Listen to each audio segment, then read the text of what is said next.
అనుదిన పరిశుద్ధ గ్రంథ పఠనము. సంఖ్యాకాండము 17వ అధ్యాయం. యెహోవా మోషేకు ఇలాగు సెలవిచ్చెను. నీవు ఇశ్రాయేలీయులతో మాటలాడి వారి యొద్ద ఒక్కొక్క పితరుల కుటుంబమునకు ఒక్కొక్క కర్రగా, అనగా వారి ప్రధానులందరి యొద్ద వారి వారి పితరుల కుటుంబముల చొప్పున 12 కర్రలను తీసుకొని ఎవరి కర్ర మీద వారి పేరు వ్రాయుము. లేవీ కర్ర మీద అహరోను పేరు వ్రాయవలెను. ఏలయనగా పితరుల కుటుంబముల ప్రధానునికి ఒక్క కర్రయే ఉండవలెను. నేను మిమ్మును కలుసుకొని ప్రత్యక్షపు గుడారములోని శాసనముల ఎదుట వాటిని ఉంచవలెను. అప్పుడు నేను ఎవని ఏర్పరచుకొందునో వాని కర్ర చిగురించును. ఇశ్రాయేలీయులు మీకు విరోధముగా సణుగుచుండు సణుగులు నాకు వినబడకుండా మాన్పివేయుదును.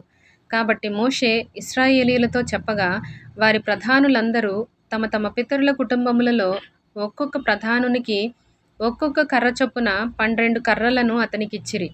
అహరోను కర్రయు వారి కర్రల మధ్య నుండెను. మోషే వారి కర్రలను సాక్ష్యపు గుడారములో యెహోవా సన్నిధిని ఉంచెను. మరునాడు మోషే సాక్ష్యపు గుడారములోనికి వెళ్ళి చూడగా, లేవీ కుటుంబపుదైన అహరోను కర్ర చిగిర్చియుండెను. అది చిగిర్చి పువ్వులు పూసి బాదము పండ్లు గలదాయెను. మోషే యెహోవా సన్నిధి నుండి ఆ కర్రలన్నిటినీ ఇశ్రాయేలీయులందరి ఎదుటికి తేగా, వారు వాటిని చూచి ఒక్కొక్కడు ఎవరి కర్రను వారు తీసుకొనిరి. అప్పుడు యెహోవా మోషేతో ఇట్లనెను. తిరుగబడిన వారిని గూర్చి ఆనవాలుగా కాపాడబడునట్లు అహరోను కర్రను మరలా శాసనముల ఎదుట ఉంచుము. వారు చావకుండునట్లు నాకు వినబడకుండా వారి సణుగులను కేవలము అణచి మాన్పివేసిన వాడవవుదువు. అప్పుడు యెహోవా మోషేకు ఆజ్ఞాపించినట్లు అతడు చేసెను. అలాగుననే చేసెను. అయితే ఇశ్రాయేలీయులు మోషేతో ఇట్లనిరి. ఇదిగో, మా ప్రాణములు పోయినవి, నశించిపోతిమి, మేమందరము నశించిపోతిమి. యెహోవా మందిరమునకు సమీపించు ప్రతివాడును చచ్చును. మేము అందరము చావవలసి ఉన్నదా అని పలికిరి. 18వ అధ్యాయం. యెహోవా అహరోనుతో ఇట్లనెను. నీవును నీ కుమారులును నీ తండ్రి కుటుంబమును పరిశుద్ధ స్థలపు సేవలోని దోషములకు ఉత్తరవాదులు. నీవును నీ కుమారులును మీ యాజకత్వపు దోషములకు ఉత్తరవాదులు. మరియు నీ తండ్రి గోత్రమును, అనగా లేవి గోత్రికులైన నీ సహోదరులను నీవు దగ్గరకు తీసుకొని రావలెను. వారు నీతో కలిసి నీకు పరిచర్య చేయుదురు. అయితే నీవును నీ కుమారులును సాక్ష్యపు గుడారము ఎదుట సేవ చేయవలెను. వారు నిన్నును గుడారమంతటిని కాపాడుచుండవలెను. అయితే వారును మీరును చావకుండునట్లు వారు పరిశుద్ధ స్థలము యొక్క ఉపకరణముల యొద్దకైనను బలిపీఠమునొద్దకైనను సమీపింపవలదు. వారు నీతో కలిసి ప్రత్యక్షపు గుడారములోని సమస్త సేవ విషయములో దాని కాపాడవలెను. అన్యుడు మీ యొద్దకు సమీపింపకూడదు. ఇక మీదట మీరు పరిశుద్ధ స్థలమును బలిపీఠమును కాపాడవలెను. అప్పుడు ఇశ్రాయేలీయుల మీదికి కోపము రాదు. ఇదిగో, నేను ఇశ్రాయేలీయుల మధ్య నుండి లేవీయులైన మీ సహోదరులను తీసుకొని ఉన్నాను. ప్రత్యక్షపు గుడారము యొక్క సేవ చేయుటకు వారు యెహోవా వలన మీకు అప్పగింపబడి ఉన్నారు. కాబట్టి నీవును నీ కుమారులును బలిపీఠపు పనులన్నిటి విషయములోను అడ్డతెర లోపలి దాని విషయములోను యాజకత్వము జరుపుచు సేవ చేయవలెను. దయచేతనే మీ యాజకత్వపు సేవ నేను మీకిచ్చియున్నాను. అన్యుడు సమీపించిన ఎడల మరణశిక్ష నందును.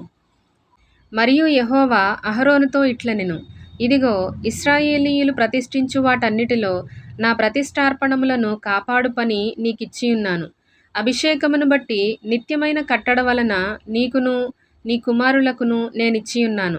అగ్నిలో దహింపబడని అతి పరిశుద్ధమైన వాటిలో నీకు రావలసిన వేవనగా వారి నైవేద్యములన్నిటిలోనూ, వారి పాప పరిహారార్థ బలులన్నిటిలోనూ, వారి అపరాధ పరిహారార్థ బలులన్నిటిలోనూ వారు నాకు తిరిగి చెల్లించు అర్పణములన్నీయు నీకును నీ కుమారులకును అతి పరిశుద్ధమైనవగును.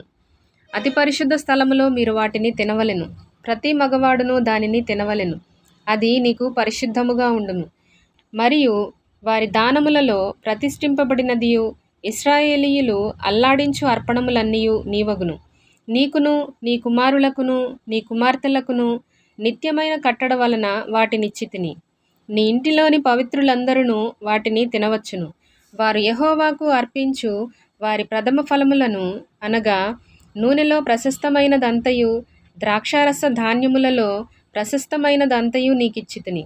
వారు తమ దేశపు పంటలన్నిటిలో యెహోవాకు తెచ్చు ప్రథమ ఫలములు నీవియగును.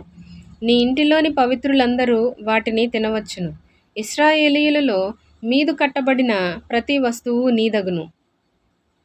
మనుషులలోనిదేమి, జంతువులలోనిదేమి, వారు యెహోవాకు అర్పించు సమస్త ప్రాణులలోని ప్రతి తొలిచూలు నీదగును.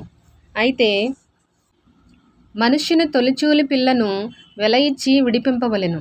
అపవిత్ర జంతువుల తొలిచూలు పిల్లను వెల ఇచ్చి విడిపింపవలెను. విడిపింపవలసిన వాటిని పుట్టిన నెలనాటికి నీవు ఏర్పరచిన వెల చొప్పున పరిశుద్ధ మందిరము యొక్క తులపు పరిమాణమును బట్టి 5 తులముల వెండి ఇచ్చి వాటిని విడిపింపవలెను. తులము 20 చిన్నములు. అయితే ఆవు యొక్క తొలిచూలిని, గొర్రె యొక్క తొలిచూలిని, మేక యొక్క తొలిచూలిని విడిపింపకూడదు. అవి ప్రతిష్ఠితమైనవి. వాటి రక్తమును నీవు బలిపీఠము మీద ప్రోక్షించి యెహోవాకు ఇంపైన సువాసన కలుగునట్లు వాటి క్రొవ్వును దహింపవలెను గాని వాటి మాంసము నీదగును. అల్లాడింపబడు బోరయు కుడి జబ్బయు నీదైనట్లు అదియు నీదగును. ఇశ్రాయేలీయులు యెహోవాకు ప్రతిష్ఠించు పరిశుద్ధమైన ప్రతిష్ఠార్పణములన్నిటినీ నేను నీకును, నీ కుమారులకును, నీ కుమార్తెలకును నిత్యమైన కట్టడను బట్టి ఇచ్చితిని. అది నీకును, నీతో పాటు నీ సంతతికిని యెహోవా సన్నిధిని నిత్యము స్థిరమైన నిబంధన.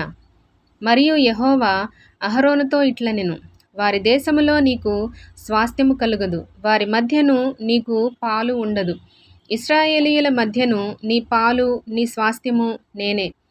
ఇదిగో, లేవీయులు చేయు సేవకు అనగా ప్రత్యక్షపు గుడారము యొక్క సేవకు నేను ఇశ్రాయేలీయుల యొక్క దశమ భాగములన్నిటినీ వారికి స్వాస్థ్యముగా ఇచ్చితిని. ఇశ్రాయేలీయులు పాపము తగిలి చావకుండునట్లు వారు ఇక మీదట ప్రత్యక్షపు గుడారమునకు రాకూడదు.